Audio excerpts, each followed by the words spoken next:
Hello students, मैं प्राण sir आपका फिर से स्वागत करता हूं आपका अपना चैनल प्राण ट्यूशन सेंटर में।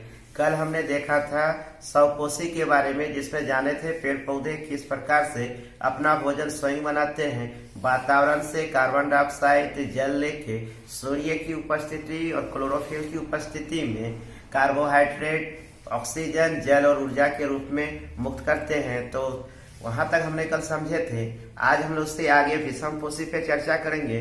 विषम पोषी का मतलब ये होता है कि वो प्रक्रम है जो भोजन वह स्वयं नहीं बनाएंगे, बल्कि वह वातावरण से या अन्य जीवों को लेके ग्रहण करते हैं। तो उसे कहते हैं विषम पोषी, जिसमें हम लोग मनुष्य हो जाते हैं, अमीबा हो जाते हैं, पैरामीशियम है, ये सब क्या करते हैं, दूसरे से भोजन को ग्रहण करते हैं। तो एक एक करके हम लोग डेफिनेशन के साथ देखते हैं कि विषम पोषी में क्या है। तो विषम पोषी में हम लोग लिख सकते हैं कि विषम पोषी पोषण का वो तरीका है विषम पोषी पोषण का वो तरीका है जिसमें भोजन जो होता है हम लोग भोजन वो तरीका है जिसमें जीव अपना भोजन स्वयं नहीं बनाते हैं, बल्कि अन्य जीव पर निर्भर रहते हैं। विषम पोषी कहलाते हैं। वह तरीका है जिसमें जीव अपना भोजन स्वयं नहीं बनाते, बल्कि अन्य जीवों पर निर्भर रहते हैं, विषम पोषी कहलाते हैं। जैसे में मनुष्य कर सकते हैं कि मनुष्य क्या होते हैं, दूसरे पे डिपेंड रहते हैं। यानी पेड़ पौधे से डिपेंड है। किसी जानवर से वो लोग क्या करते हैं, किसी जानवर को लोग भोजन के रूप में उपयोग करते हैं। पेड़ पौधे से हरे सब्जी जो होते हैं, ये सब्जी के रूप में हम लोग क्या करते हैं, इसको ग्रहण करते हैं। तो इस तरह से हम लोग बोल सकते हैं कि मनुष्य जो है एक विषम पोषी है। भोजन स्वयं नहीं, बल्कि हम लोग इन पे डिपेंड रहते हैं, इस पे हम लोग निर्भर है, तो हम लोग का भोजन बनता है। इस तरह के जो भी जानवर हो, मनुष्य हो, ये सब विषम पोषी में आते हैं। तो विषम पोषी के भी कुछ प्रकार है कि इसमें कुछ प्रकार को देख लेते हैं। विषम पोषी के भी कुछ प्रकार है, जैसे कि देखेंगे विषम पोषी। पहला में हम लोग देखते हैं प्राणी संपोषण।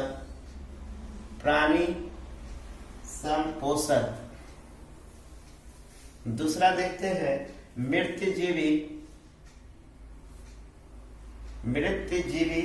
पोषण। और तीसरा देखते हैं परजीवी पोषण। तीन चीज है, प्राणी संपोषण, मृतजीवी पोषण और परजीवी पोषण।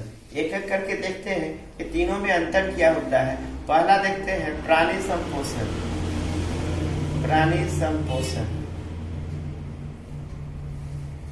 इसमें क्या होता है, इसमें जीव संपूर्ण भोजन का अंतःग्रहण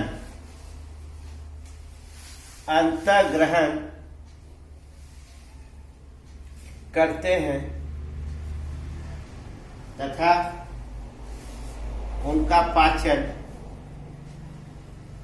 शरीर के अंदर करते हैं। जैसे में मतलब क्या हुआ, जीव संपूर्ण भोजन का अंतःग्रहण, हम लोग जो भी खाना खाएंगे उस सारा भोजन को अंतःग्रहण करेंगे और उसका पाचन कहाँ होगा, शरीर के अंदर में ही होगा। जैसे कि अमीबा और मनुष्य क्या करता है, सभी भोजन को ग्रहण करेगा और उसका पाचन कहाँ होता है, शरीर के अंदर ही होता है। तो इसको बोलेंगे प्राणी संपोषण। अब अमीबा पोषण को देख लेते हैं कि अमीबा का पोषण कैसे होता है। अमीबा का पोषण। अमीबा का पोषण, अमीबा एक आकार हो गया, बीच में केंद्रक पाए जाते हैं अमीबा के। अगर इसको थोड़ा सा इधर देख लेते हैं साइड में। अमीबा का पाचन में, अमीबा हुआ ये, अमीबा का केंद्रक हो गया ये केंद्रक है। तो मान लेते हैं कि ये इसका भोजन है, खाद्य कण है, ये खाद्य कण। अमीबा क्या करेगा, इसको खाने के लिए अपने जो चलेगा, अपना बॉडी को जो चलाएगा, तो ये इसकी मदद से जो आगे की ओर बॉडी करेगा, मूवमेंट करेगा। और ये जो दो निकल के आते हैं इसके शरीर से, इसको बोलते हैं कुटपाट। इसकी मदद से ये चलना शुरू करते हैं। इसके पास आएंगे, ये भोजन कण के पास क्या करते हैं, आने से शुरू करते हैं। और ये भोजन को कुछ इस प्रकार से इसके पास आ जाएंगे। ये इसका केंद्रक हो गया अमीबा का। पास में आएंगे और पास में आते आते भोजन को क्या करते हैं अमीबा, इसके अंदर में ले लेंगे इसको, खाद्य कण को। और अंदर में खाद्य धानी है, इस खाद्य कण को इस खाद्य धानी में अंदर की ओर ले लेंगे। और ये जो प्लाज्मा जो थे, ये खत्म हो जाता है, वो खत्म हो जाएगा। और अब भोजन क्या चलता है, अंदर में चला जाएगा। और ये इसका केंद्रक है। इसी तरह से अमीबा क्या करता है, अपना भोजन को ग्रहण करता है। तो अमीबा जो अपना भोजन को ग्रहण करता है, उसमें सहायक करता है कुटपाट। और ये भोजन को ग्रहण करता है कहाँ पे, खाद्य धानी में ग्रहण करता है। और इसका पाचन होके फिर शरीर के पाचन होगा और शरीर से बाहर में हो जाएगा। तो इस तरह से अमीबा में क्या होता है, पोषण होता है। तो इसमें हम लोग देखेंगे जो निकाल दिया जाता है, इसके इसके सारे सिस्टम को थोड़ा सा लिख लेंगे। ये अमीबा जो होता है अपना उत्पाद की मदद से भोजन को, अमीबा अपना भोजन उत्पाद की मदद से अपना भोजन घेर लेता है। इसके बाद क्या होता है, खाद्य रिक्तिका, जिसको हम लोग खाद्य धानी भी बोलते हैं, ये खाद्य रिक्तिका में चला जाएगा। फिर खाद्य रिक्तिका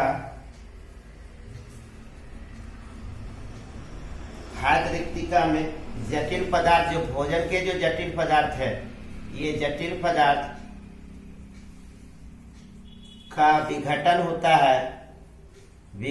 होता है।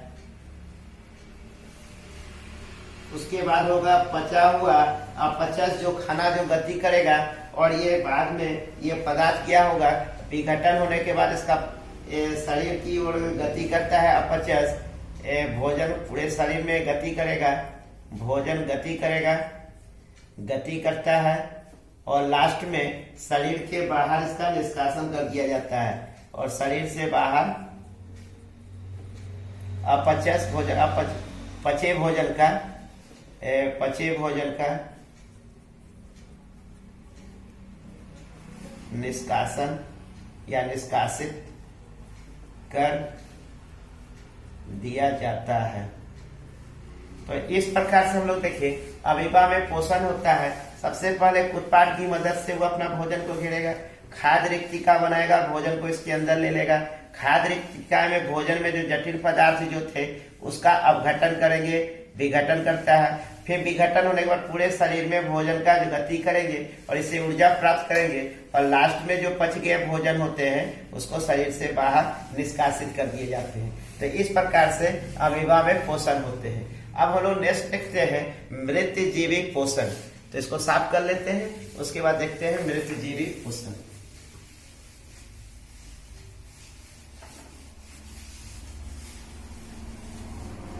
इस पे हो गया। अब देखते हैं दूसरा मृतजीवी पोषण। मृतजीवी का नाम से लगता है मृत, मरे हुए जीवों को जो खाते हैं उसे कहते हैं मृतजीवी पोषक। मतलब हो गया जो अपना भोजन मरे हुए जीवों को लेते हैं, मरे हुए जीवों को भोजन के रूप में ग्रहण करते हैं, उससे मृतजीवी पोषण कहते हैं। जैसे में कवक है, फफूंदी है, इसमें आप कौवा को भी डाल सकते हैं। कौवा क्या होता है, मरे हुए जीवों को भी खाते हैं। जो भी आपको लग रहा है कि जो मरे हुए जीवों को खाते हैं, जो भी मरे हुए जीवों को खाएंगे वह मृतजीवी पोषण कहलाते हैं। नेक्स्ट हम लोग देखेंगे परजीवी। थर्ड हम लोग देख लेते हैं परजीवी। परजीवी पोषण। परजीवी का मतलब पहले था यहाँ पे कि मरे हुए जीवों को खा रहे थे। परजीवी मतलब ये होगा खाने वाला भी जिंदा, जिसको खा रहा है वो भी जिंदा, मतलब ये भी जीवित है और ये भी जीवित है। यानी जो खा रहा है और जिसको खा रहा है दोनों इसमें क्या होंगे, जीवित रहते हैं। ऐसे कौन से रहते हैं, जैसे मच्छर क्या होगा, इंसानों को काटेंगे तो इंसान भी जीवित, मच्छर भी जीवित। तो परजीवी क्या होते हैं, ये जीवों के, इसका डेफिनेशन में लिख लेंगे। परजीवी अन्य जीवों के शरीर के अंदर, अन्य जीवों के शरीर के अंदर या बाहर रहकर उनको बिना मारे अपना भोजन ग्रहण करते हैं, उससे परजीवी कहते हैं। मतलब जैसे कि क्या हो जाएगा इसमें, अमरबेल, जू, फीताकृमि, मच्छर, ये सभी जीव क्या होते हैं। अमरबेल क्या होता है, कीटों को खाने वाला पौधा जो होता है, जिसको पिक्चर्स प्लांट भी कहा जाता है। ये सब क्या होते हैं, ये दूसरे के जीव को खाते हैं, जिंदे जीव को खाएंगे तो ये सब बिना जिंदे जीव को ही लोग ग्रहण कर लेते हैं। तो ये अमरबेल हो गए, जीव, फीताकृमि, मच्छर हो जाते हैं। तो डेफिनेशन हो गया प्राणी संपोषण में, जिसका पाचन भोजन शरीर के अंदर लेंगे और इसका पाचन शरीर के अंदर ही होगा, उससे कहेंगे प्राणी संपोषण। मृतजीवी जो मरे हुए जीवों को भोजन के रूप में ग्रहण करते हैं, मृतजीवी पोषण। कवक, फफूंदी इसके एग्जाम्पल में आएंगे। और परजीवी पोषण जो है, जो जीवित इंसानों के ऊपर में बिना मारे उनको खाते हैं, जो भोजन के रूप में ग्रहण करते हैं। मतलब खाने वाला भी जिंदा और जिसको खा रहा है वो भी जिंदा रहेंगे। तो उससे जो उसके खून को जो खाते हैं, जिसमें खटमल भी हो सकते हैं, तो मच्छर, जू, खटमल, फीताकृमि, अमरबेल, ये सभी प्राणी संपोषण परजीवी में आएंगे। इसके बाद जो हम लोग देखेंगे नेक्स्ट वीडियो में, उसको देखेंगे मनुष्यों में किस तरह से पाचन होता है। वो एक लंबा होगा, तो उसको हम लोग नेक्स्ट वीडियो में सिर्फ मनुष्यों के पाचन को ही दिखाएंगे, मनुष्यों में होने वाले पोषण, जिससे पूरे पाचन तंत्र काम आएंगे। तो उसको हम लोग नेक्स्ट वीडियो में देखेंगे। तब तक के लिए थैंक्स।